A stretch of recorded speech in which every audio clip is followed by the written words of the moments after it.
আজকের সকালটা কেমন লাগছে? এই নতুন দিন, নতুন সূর্যোদয় আর নতুন করে শুরু করার একটাই সুযোগ। আমাদের সবারই দিন শুরু হয়, কেউ অ্যালার্ম শুনে উঠি, কেউ হয়তো ফজরের নামাজের পূর্বেই উঠে পড়ি আল্লাহ তাআলার ডাকে সাড়া দেওয়ার জন্য। কেউ বা কাজের জন্য ছুটছি, কেউ বা ঘরে বসে আছি।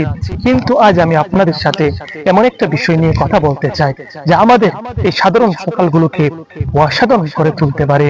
আমাদের প্রিয় নবী হযরত মুহাম্মদ সাল্লাল্লাহু আলাইহি ওয়াসাল্লাম বলেছেন, নিশ্চয়ই আমল বা কাজ নির্ভর করে নিয়তের উপর।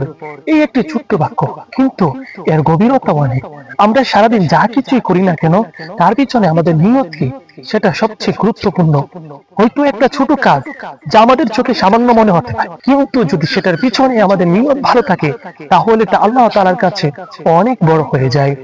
ধরুন, আপনি সকালে ঘুম থেকে উঠলেন, আপনার যদি নিয়ত হয় আজ আমি আমার কাজগুলো খুব ভালোভাবে করব, যাতে আমি আমার পরিবারের জন্য হালাল রুজি উপার্জন করতে পারি, তাহলে এই নিয়ত আপনার কাজকে ইবাদতে পরিণত করে দিবে।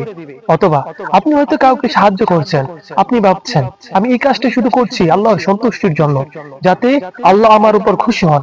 আপনার এই মনোভাবই আপনার কাজকে সাধারণ সাহায্য থেকে অনেক বড় সওয়াবে পরিণত করবে। আমাদের জীবনের প্রতিটি মুহূর্তে ভালো নিয়ত করা জরুরি। আপনি হয়তো আপনার সন্তানের সাথে খেলা করছেন, যদি আপনার নিয়ত হয় আমি আমার সন্তানকে সময় দিচ্ছি যাতে তার মন ভালো থাকে এবং সে আল্লাহর প্রতি কৃতজ্ঞ হতে শেখে, তাহলে এই খেলার মাঝেও আপনি আল্লাহর সন্তুষ্টি পাবেন।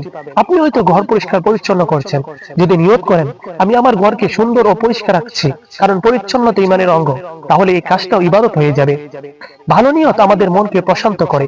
যখন আমরা জানি যে আমাদের কাজের উদ্দেশ্য ভালো, তখন আমরা কাজ করার সময় এক ধরনের শান্তি অনুভব করি। আমাদের ভেতর থেকে একটা শক্তি আসে যা আমাদেরকে আরো ভালোভাবে কাজ করতে উৎসাহিত করে। তাহলে আসুন আমরা আজ থেকে প্রতি সকালে ঘুম থেকে উঠে একটি ভালো নিয়ত করি, দিনের শুরু করি এই নিয়ত দিয়ে, আজ আমার প্রতিটি কাজ যেন শুধু আল্লাহর জন্য হয়, তার সন্তুষ্টির জন্য হয়। আমরা নিজেদের প্রশ্ন করতে পারি, আজ আমি কার জন্য হাসবো, আজ আমি কাকে সাহায্য করব, আজ আমি কি ভালো কাজ করব যা আল্লাহকে খুশি করবে।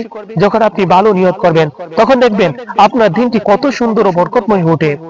নবীজি সাল্লাল্লাহু আলাইহি ওয়াসাল্লামের আরেকটি হাদিস আছে, যে ব্যক্তি কোনো ভালো কাজের নিয়ত করে কিন্তু সে কাজটি করতে পারে না, আল্লাহ তার জন্য একটি পরিপূর্ণ নেকি লেখেন। ভাবুন, শুধু নিয়ত করার জন্য আমরা কত বড় প্রতিদান পেতে পারি।